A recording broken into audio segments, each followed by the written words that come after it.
Hi, magandang araw po sa inyong lahat for our first reading of the day. Ano po kaya ang makikita natin para sa ating first reading of the day today?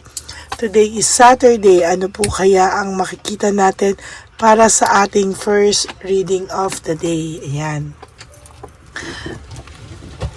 Balasahin po natin ang ating baraha. Ayan. Balasahin po natin para po hindi po ito magdikit-dikit or yung coincidence na nabunot lang dahil ito po ay galing sa reading lang, no, at napatong lang, no. Kailangan gustuhin po natin ay nabalasa po natin ng maigi. Yan.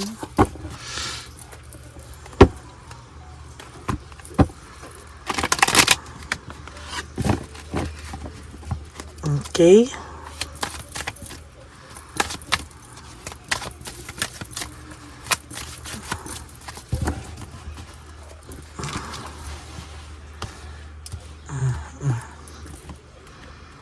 Okay, 1, 2, 3, 4, 5, 6, 7, 8, 9, 10.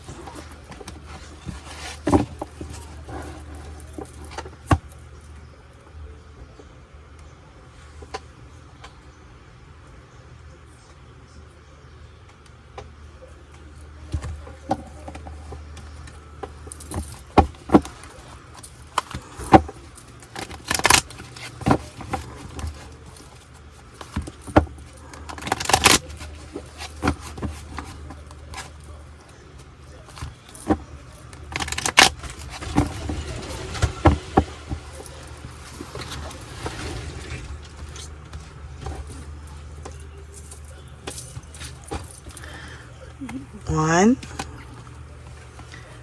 2, 3, 4, 5, 6, 7, 8, 9, 10. Okay, pipili po tayo ngayon.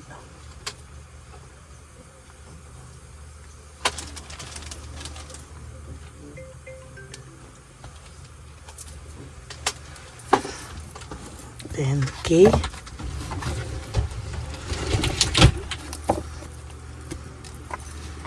Huwag niyo pong i-skip to ha, kasi ito po ang nagko-connect sa ating dalawa. Dito po ako kumukuha ng energy and connection sa aking mga binabasahan. No, nararamdaman ko po ang inyong connection bago pa po kayo manood, no? Kaya huwag niyo pong i-skip ito.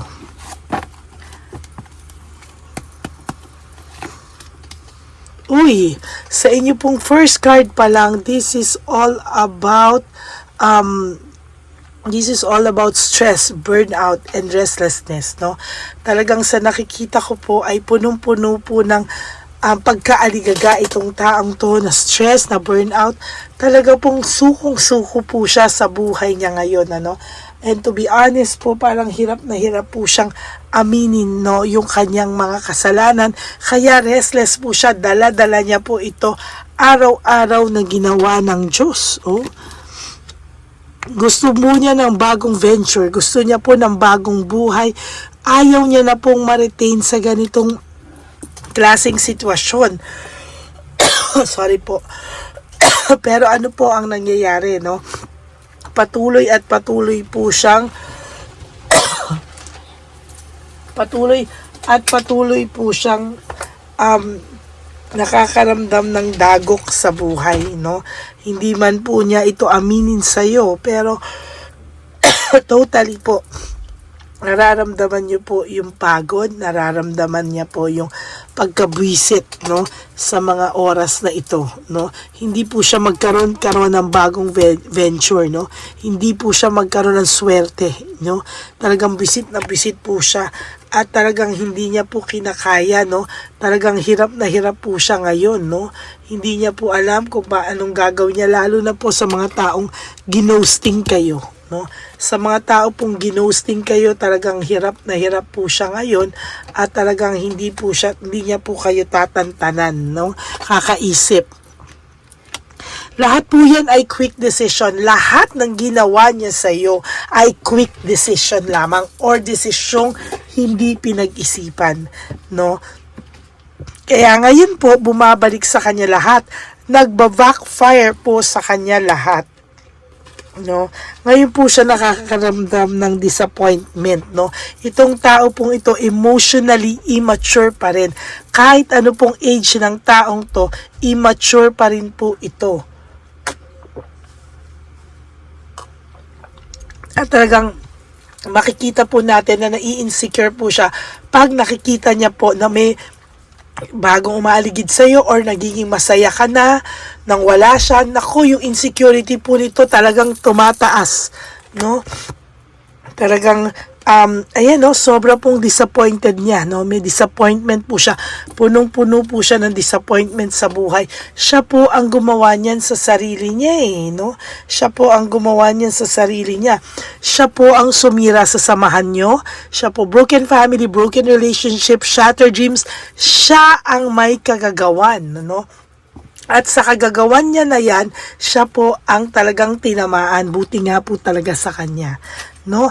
Ngayon naiisip niya, yung aming pinagsamahan, teamwork, collaboration.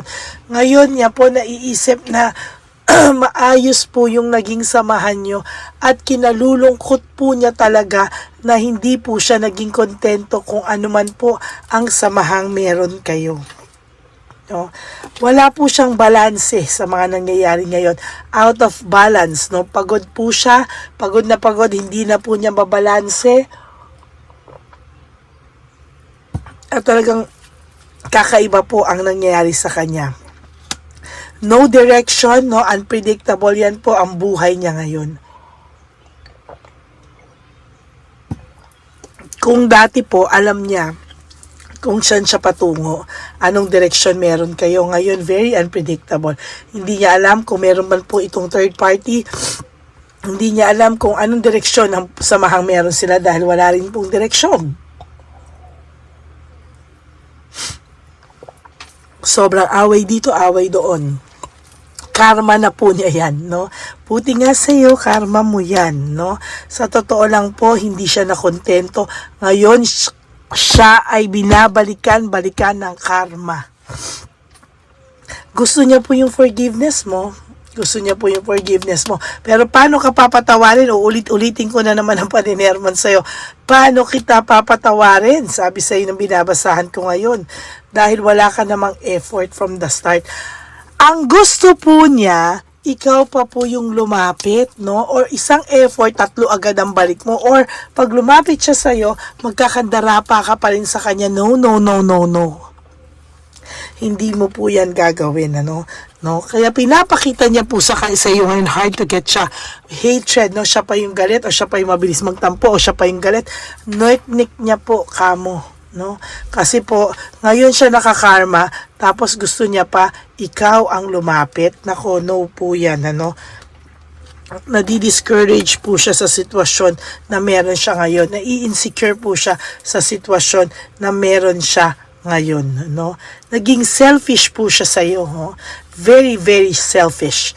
Ngayon, nakakaramdam siya ng pagsiselos, insecurity, buti nga po sa kanya. Sorry for my word, buti nga sa kanya.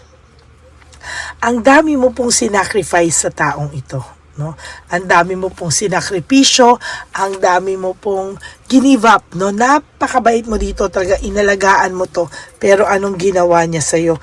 Naghanap siya ng freedom, nag-explore siya, o ngayon neck niya po, no? Hindi ka na po para utu-utuin pa niya.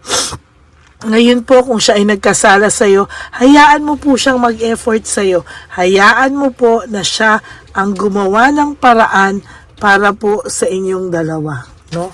Hindi po bahala po siya sa buhay niya, no? Hindi po yan pwedeng ganyan lang, dahil sa totoo lang, talagang sinasabi ko sa inyo, grabe po yung pananakit na ginawa niya sa'yo.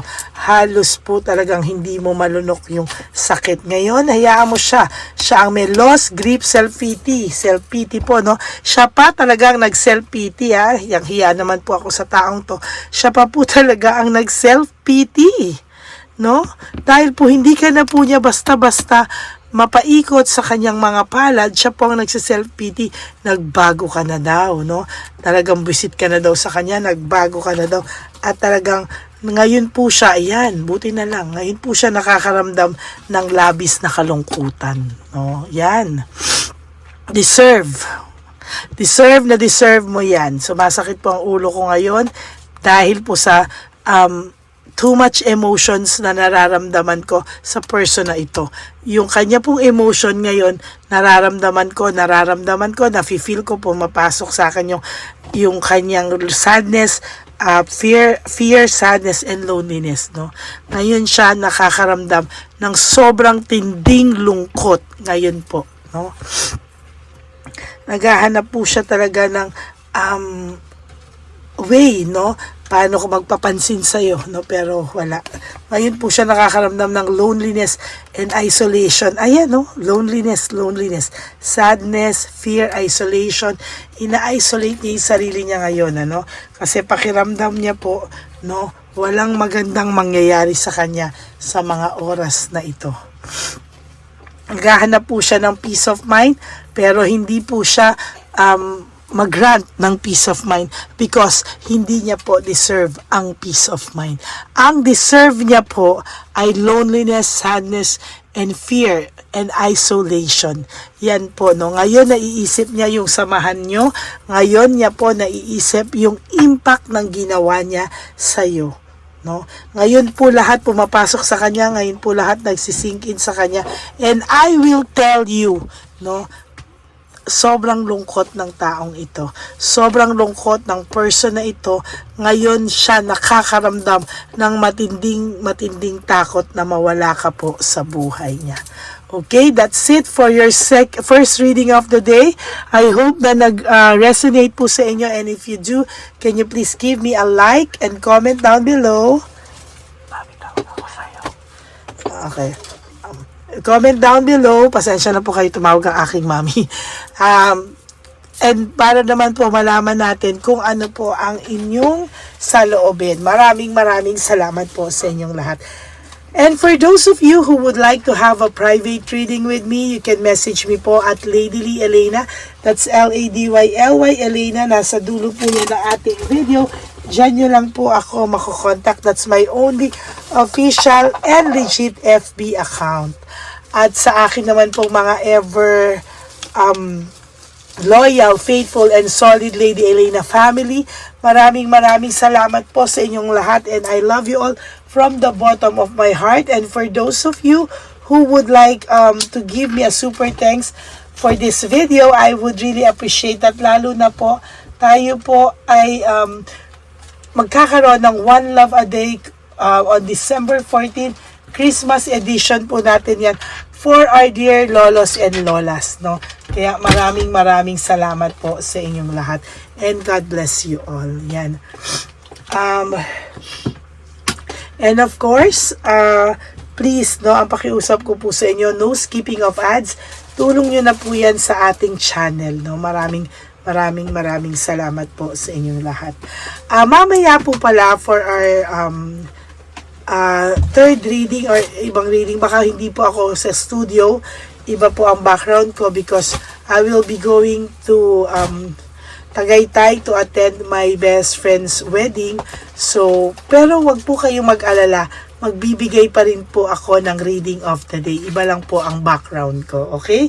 Maraming salamat po sa inyong lahat, and God bless you all. Isa pa po ay nagpapasalamat po ako sa lahat ng hindi po nag-skip ng ads. Tulong nyo na po yan sa ating channel, at aasahan ko po na patuloy nyo po akong susuportahan, lalong-lalo na po, no? Kahit marami na pong naglalabasan po na talagang maraming tarot card readers ang talagang nandyan, nagsusulputan, pero nagpapasalamat po ako kasi kayo po ay talagang nananatiling solid, loyal, at talagang na-appreciate ko po kayo, and thank you so much from the bottom of my heart. And ang akin ko pong payo sa inyo at bilin sa inyo is just to live one day at a time. Do 3 things that will make you happy for today. Do 3 things that will make to prioritize yourself, no? Kailangan nyo pong i-prioritize ang sarili nyo, and sleep for tonight, and tomorrow is another day. Ganyan at ganyan na naman po ang gawin nyo, and one day you will realize na nakasurvive na pala po kayo. And of course, you have to realize and to know that life is so short. Don't make it shorter by stressing yourself from all the pains and heartaches na binigay sa inyo ng kahapon. Just surrender everything to the divine universe and just let go and let God write your life and love story. I will be back for another set of reading. Huwag po kayong malulungkot. Ako po ay magbabalik for another set of reading. Maraming salamat po sa inyong lahat. God bless you all, and I love you all from the bottom of my heart. Huwag po kayong malulungkot, ha? Babalik po ako. Bye-bye. I love you guys. I love you all po from the bottom of my heart.